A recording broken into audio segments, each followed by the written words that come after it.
तो आजकल आपके पेपर्स हो रहे हैं, एग्ज़ाम्स हो रहे हैं, तो उसमें ज़रूरी होता है बेटा कि आप अच्छे तरीके से पढ़ें, क्योंकि आपने फ़ेल होते हुए बच्चों को देखा होगा। फ़ेल भी होते हैं, उसी क्लास में रह जाते हैं, और फिर जो है बाज़ बच्चों के वालिदैन ये कहते हैं आके कि हमारे बच्चों को नेक्स्ट क्लास में प्रमोट कर दिया जाए, अगली क्लास में लेके जाएं। तो उसमें पता क्या होता है कि जब बच्चे ने कुछ पढ़ा ही नहीं होता, कुछ उसने याद ही नहीं किया होता, तो जो अगली क्लास में जाके क्या करेगा जब पिछली क्लास का उसने लेसन याद नहीं किया हुआ, उस वक्त प्रॉब्लम होती है। फिर आप आस्ता आस्ता आगे चले जाते हैं ना, तो जब छोटे बच्चे, अगर हम उनको बात करते हैं first, second, third, fourth, fifth class, six class, seven class, 8 class, 9th class, ये जो जंपिंग होती है ना 8 क्लास तक हो सकती है। फ्रॉग जंपिंग 8 क्लास तक हो सकती है, लेकिन 8 क्लास के बाद क्या होता है, बोर्ड के एग्ज़ाम आ जाते हैं। तो बोर्ड के एग्ज़ाम में तो वही जाएगा जिसने पढ़ा होगा, जिसने पढ़ा ही नहीं होगा वो बोर्ड के एग्ज़ाम को क्या पास करेगा। फिर बेटा 10th क्लास है, उसमें आपके लिए प्रॉब्लम बन जाएंगे। तो आप देखते हैं अपने इर्द गिर्द में, आप देखें बच्चियों को देखें, बच्चों को देखें, अजीज़ों रिश्तेदारों में देखें, दूसरी तीसरी क्लास में पढ़े, 8 क्लास तक चले गए, लेकिन मैट्रिक पास नहीं कर सके। पूछोगे ना कितना पढ़े जी, 8 क्लासा पढ़े हैं, उस तो बाद नहीं, उस तो बाद ही बस दिल ही नहीं कीता। दिल की गल नहीं सी हैगी, पढ़िया ही नहीं गया है, इम्तिहान बेटा पास ही नहीं कर सके। तो जैसे ये पौधे आप देखते हैं यहाँ पे लगे होते हैं ना, छोटे छोटे पौधे होते हैं, छोटे छोटे पौधे होते हैं, आप उनको पानी देते रहते हैं, टाइम के ऊपर खाद देते हैं, फिर वो बड़े हो जाते हैं, और पहले आप उसको छांव देते हैं, उसको सपोर्ट देते हैं, उसके साथ कोई डंडा सोटा या स्टिक खड़ी करते हैं, उसको सपोर्ट देने के लिए रस्सी बांध देते हैं। फिर जब बड़ा हो जाता है ना, फिर आप उसके नीचे बैठते हैं, वो आपको छांव देता है। ऐसे ही आप भी हमारे नन्हे मुन्ने छोटे छोटे पौधे हैं, अभी आपको सपोर्ट की ज़रूरत है, जो आपको पेरेंट्स से मिलती है, आपको टीचर से मिलती है, आपको घर से मिलती है, आपको स्कूल से मिलती है। अभी आपको नहीं पता होता ये छोटी एज में कि आपने कैसे करना है, क्या करना है, तो उसमें गुजारिश ये है कि जो आपके टीचर्स, जो आपके असातिज़ा कराम आपको कहें बेटा, उसके ऊपर अमल कर लिया करें। आजकल चूँकि एग्ज़ाम चल रहे हैं, तो उसमें वक़्त की पाबंदी बड़ी ज़रूरी होती है। तो वक़्त की पाबंदी वही कर सकता है जो टाइम को तरतीब देना जानता हो, जो टाइम मैनेज करना जानता हो। सबसे पहले तो टाइम मैनेज करना आप लोगों को बेटा आना चाहिए। अगर आप टाइम मैनेज कर लेते हैं तो ठीक है, अदरवाइज टाइम मैनेज करना किसी को आता है? किसी ने कभी सीखा है? कभी किसी ने बताया है? नहीं पता होगा आपको ना, आपको कुछ कुछ तो पता होगा ना जी। आप जैसे बेशुमार बच्चे जो होते हैं वो पीछे रह जाते हैं, नहीं पढ़ पाते, उनको बाज़ का चीज़ों का पता नहीं होता। जवेद चौधरी साहब हैं, एक कॉलम लिखते हैं अखबार में, और टीवी के ऊपर प्रोग्राम भी करते हैं। नाम सुना हुआ है आपने, जवेद चौधरी? उन्होंने बेटा एक कहानी लिखी थी, मैं आपसे कहानी शेयर करता हूँ, मैंने भी पढ़ी, आपको भी मैं बता देता हूँ। वो बताते हैं कि बहावलपुर यूनिवर्सिटी में एक मास कम्युनिकेशन का स्टूडेंट था, आप जैसा स्टूडेंट था। तो जब वो नया नया यूनिवर्सिटी में गया, तो वहाँ पे जाके ना क्लास में गया। जब क्लास में गया तो 15-20 मिनट के बाद प्रोफेसर साहब ने देखा कि एक लड़का क्लास में सोया हुआ है।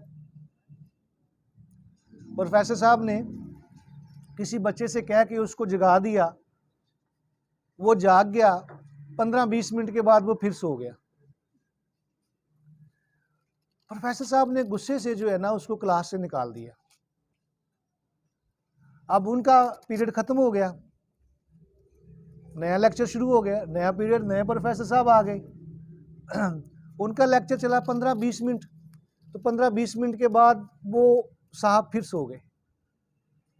तो प्रोफेसर साहब ने फिर उनको जगाया, वो जागे, आंखें मलते हुए उठे और उठ के जो है बैठ गए। अब लेक्चर शुरू हो गया, 10-15 मिनट के बाद वो फिर सो गए। अच्छा, प्रोफेसर साहब ने ना वहाँ से मार्कर पकड़ा, मारकर उसको ठक करके मार दिया, ऐसे, get out of the class, बाहर निकल जा मेरी क्लास, दफा हो जा, बाहर निकाल दिया। अच्छा, कुछ दिन ऐसे ही चलता रहा कि जैसे ही क्लास शुरू होती 10-15 मिनट के बाद वो सो जाता। अब जब आस्ता आस्ता पता चला, प्रोफेसर साहब ने, स्टूडेंट साहब ने पता किया, तो उन्होंने कहा कि ये जो है इसको आदत है क्लास में सोने की, क्लास में इसको नींद जल्दी आ जाती है, लिहाजा अब हमने इसको क्लास से नहीं निकालना चाहिए, क्लास में सो जाया करें। अब सारे तंग आ चुके थे, लिहाजा प्रोफेसर साहब लेक्चर दे रहे होते थे तो वो जो लड़का है वो सो जाता था। प्रोफेसर साहब को कोई टेंशन का तो कोई गल नहीं, फेल होना है, पास उन्होंने आप ही होना है। अब जब आस्ता आस्ता उसकी आदत बन गई ना, तो लोगों ने कहना शुरू कर दिया है तो साईं है, जैसे ऐसे नहीं कहते छिदा मीदा गामा माजा पप्पू नाम डाल देते हैं ना, तो यूनिवर्सिटी में उसका नाम डाल दिया साईं।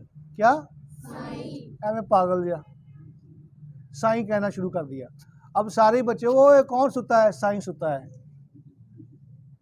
ओए अच्छा चलो इन्हें तो सुता ही रहना है। वैसे ही ना वक्त गुजरता चला गया, कोई उसको पूछता नहीं था, सारे उसको कहते थे साईं, नाम उसका असल भूल गए थे, अब सारे उसको साईं के नाम से जानते। जब भी उसकी बात होती तो वो कहते वो अच्छा साईं। ऐसे ही एक दिन ना कोई एग्ज़ाम हुए, कोई टेस्ट हुआ, कोई पेपर हुए, तो साईं साहब हस्बे मामूल क्लास में गए, क्लास में जाके सो गए। अब क्लास में प्रोफेसर साहब ने बच्चों को बुलाया हुआ था जिन्होंने कोई पोजीशन वगैरह ली थी, तो उन्होंने कहा था चलो क्लैपिंग करें। तो जब उन्होंने फर्स्ट पोजीशन वाले को बुलाया, जैसे हमने उस दिन बुलाया था यहाँ पे पोजीशन होल्डर को, क्लैपिंग करवाई थी आपसे, तो क्लैपिंग करवाई, तो क्लैपिंग की आवाज़ सुन के, तालियों की आवाज़ सुन के वो साईं ने यकदम ऐसे जाग गया, ऐसे देखना शुरू हुआ क्या हुआ है। तो नाल दे मुंडे ने पूछा की होया है, कहना तेनू नहीं पता, कहना नहीं मैनू नहीं पता, कहना इन्हें पोजीशन ली है, नंबर 1 आया है क्लास दे विच, इस वास्ते तालियां वजदियां पईयां ने। अच्छा ऐ हो रहा है। एक बेटा बात ज़हन में रखी यहाँ पे, बाज़ औक़ात आपकी ज़िंदगी में, इंसान की ज़िंदगी में एक वक़्त आता है कि बाज़ औक़ात वो बहुत ख़राब होता है, तो एक लम्हा उसको तब्दील कर देता है, उसके माइंड को चेंज कर देता है। किसी उस्ताद की, किसी बड़े की, किसी छोटे की, किसी दोस्त, बेली, यार, सज्जन, दुश्मन की कही हुई बात उसके दिल पे हिट कर जाती है और वो चेंज हो जाता है। नज़र बदलेगी, नज़ारे बदल जाएंगे, सोच बदलेगी, सितारे बदल जाएंगे। तो जब नज़र बदलती है, जाविया बदलता है, उस वक़्त बंदे की सोच बदल जाती है। जब बंदा सोच बदल जाती है ना, तो उसकी दुनिया और जहां जो है वो चेंज हो जाते हैं। अब जब उसने क्लैपिंग की आवाज़ सुनी, शायद अल्लाह की तरफ से उसकी ज़िंदगी का ये तब्दील होने वाला लम्हा था। वो क्लैपिंग की आवाज़, वो तालियों की आवाज़, यकदम उसके जहन में एक बात आई, अगर इसके लिए तालियां बज सकती है तो मेरे लिए क्यों नहीं बज सकती। ये बात उसके जहन में आ गई, क्या मैंने भी कुछ करना है, मैंने भी कुछ बन के दिखाना है, मैंने भी टॉप पोजीशन लेनी है, मैंने भी अपने लिए तालियां बजानी है।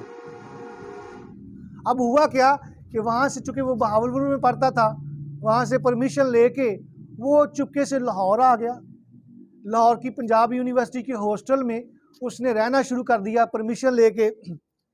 अब कुछ अरसे के बाद लोगों ने देखा कि वो जो शख्स साईं था ना, वो यूनिवर्सिटी हॉस्टल में पढ़ रहा है, उसकी शेप भी बड़ी हुई है, बाल भी बड़े हुए हैं,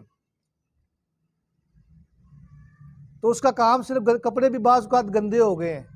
तो जब उससे किसी ने पूछा कि क्या मतलब मामला है, तो उसने रूटीन बना ली थी। उसने कहा कि उस वक़्त जब क्लैपिंग हुई थी तो मैंने सोचा था मेरे लिए क्लैपिंग क्यों नहीं हो सकती। तो वो यूनिवर्सिटी में आ गया, यहाँ पे उसने अपने टाइम को मैनेज किया। अभी जो मैं बात आपसे कर रहा था, वो क्या करता था कि 6 घंटे अपने सब्जेक्ट को पढ़ता था, 6 घंटे पढ़ता था, 6 घंटे याद करता था और फिर उनके नोट्स बनाता था सवालों के और फिर 6 घंटे जो है वो उनकी प्रैक्टिस करता था, लिखता था। क्योंकि पेपर में पास होने के लिए सिर्फ याद करना जरूरी नहीं है, हाथ से प्रैक्टिस करना भी, क्योंकि बाज का आपके पास 5 क्वेश्चन होते हैं तो बाज बच्चे ऐसे होते हैं जो 3 या 4 क्वेश्चन ही कर पाते हैं, 5 क्वेश्चन कर ही नहीं पाते। याद तो उनको होता है लेकिन उसकी वजह ये होती है कि उनके हाथ और जहन जो है वो साथ साथ नहीं चल रहे होते। अच्छा, अब वो पढ़ता था, फिर याद करता और नोटिस बनाता था और फिर उसको लिखता था 6-6 घंटे, और 6 घंटे वो खाना पीना खाता था, सो जाता था। टोटल 24 घंटे, 24 घंटों को 4 हिस्सों में तकसीम किया, पढ़ना, नोट्स बनाना और याद करना, फिर उसको प्रैक्टिस करना, लिखना, और उसके बाद खाना पीना, सोना। 24 घंटे उसने शेड्यूल बना लिया और इसी के ऊपर जो अमल कर दिया। अब उसकी हालत वही थी, वो बाल भी बढ़ गए हुए थे, शेप भी बढ़ गई थी। उसका बस एक ही जुनून था, एक ही जज्बा था, एक ही लगन और तड़प थी कि मैंने टॉप करना है, मैंने नंबर 1 बनना है।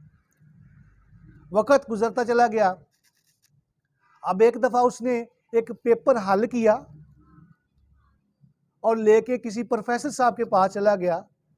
प्रोफेसर साहब को कहता है कि अगर ये क्वेश्चन हो और इसका आंसर ये हो, इसका जवाब ये हो, तो आप 25 में से कितने नंबर देंगे? तो उस प्रोफेसर साहब ने कहा कि मैं उसको 24 नंबर दे दूंगा। उन्होंने कहा कि वाकई ही ऐसा है? उन्होंने कहा हाँ, इतना खूबसूरत, इतना डिटेल में लिखा हुआ है कि मेरा दिल करता है मैं 25 नंबर दे दूं, लेकिन दे नहीं सकता, 24 नंबर तो मैं लाजमी दे दूंगा। उन्होंने कहा चलो ठीक है। उसने और प्रैक्टिस करनी शुरू कर दी, उसने और प्रैक्टिस शुरू करनी, प्रैक्टिस करता रहा, याद करता रहा, इस मामूल के मुताबिक वो चलता रहा। और फिर पेपर का टाइम आ गया, एग्ज़ाम हो गए, रिज़ल्ट आ गया, और रिज़ल्ट जो है वो यूनिवर्सिटी के नोटिस बोर्ड पे भावलपुर में लग गया। जब लग गया ना, तो 2nd पोजीशन, 3rd पोजीशन, सारे नंबर सारे तरतीब से दिए हुए थे। सब खुश हो रहे थे कि मेरी 2nd पोजीशन है, मेरी 3rd पोजीशन है, मेरी 4th पोजीशन है, मेरे इतने मार्क्स हैं, मेरे इतने मार्क्स हैं, मेरे इतने मार्क्स हैं। लेकिन 1st पोजीशन वाला किसी को नहीं मतलब नजर नहीं आ रहा था। 1st पोजीशन वाला कोई आया ही नहीं था। अब उन्होंने जब जुस्तजू की कि ये 1st पोजीशन किसकी आई यूनिवर्सिटी में, उन्होंने देखा नाम क्या है, उसके ऊपर नाम लिखा हुआ था, तो किसी को नाम का पता नहीं था। एक लड़के ने वहां से बताया, यार ये तो साईं का नाम है। किसका नाम है? साईं का। ये तो साईं का नाम है, वो यूनिवर्सिटी में साईं ने टॉप कर लिया है, वो नंबर 1 आ गया है। तो फिर उसके लिए यूनिवर्सिटी में, कॉलेज में, हर जगह पे क्या हुआ? क्लैपिंग हुई। क्या हुआ? क्लैपिंग हुई बेटा। क्यों? कि उसने दिल में इरादा कर लिया कि मैंने नंबर 1 बनना है। आपने भी बनना है ना? yes. आपने भी बनना है। अब आप घर में जाते हैं, देखते हैं आप क्या करते हैं, स्कूल से जाते हैं, फिर थोड़ी देर के बाद एकेडमी भी आ जाते हैं। एकेडमीज में भी बच्चे पढ़ते होंगे, नहीं भी पढ़ते होंगे, और फिर एकेडमी से जाने के बाद जो है खाना शाना खाते होंगे, खाना शाने के बाद फिर टीवी भी तो देखना होता है ना, हाँ जी, फिर उधर उधर की चीज़ें। फिर बाज़ बच्चे पढ़ते हैं, बाज़ बच्चे नहीं पढ़ते हैं। तो बच्चा मैं आपको ये बात कहूँगा, पहली बात है कि आप अपने जहन में एक टारगेट रखें कि आपने अपनी क्लास में टॉप पोजीशन लेनी है।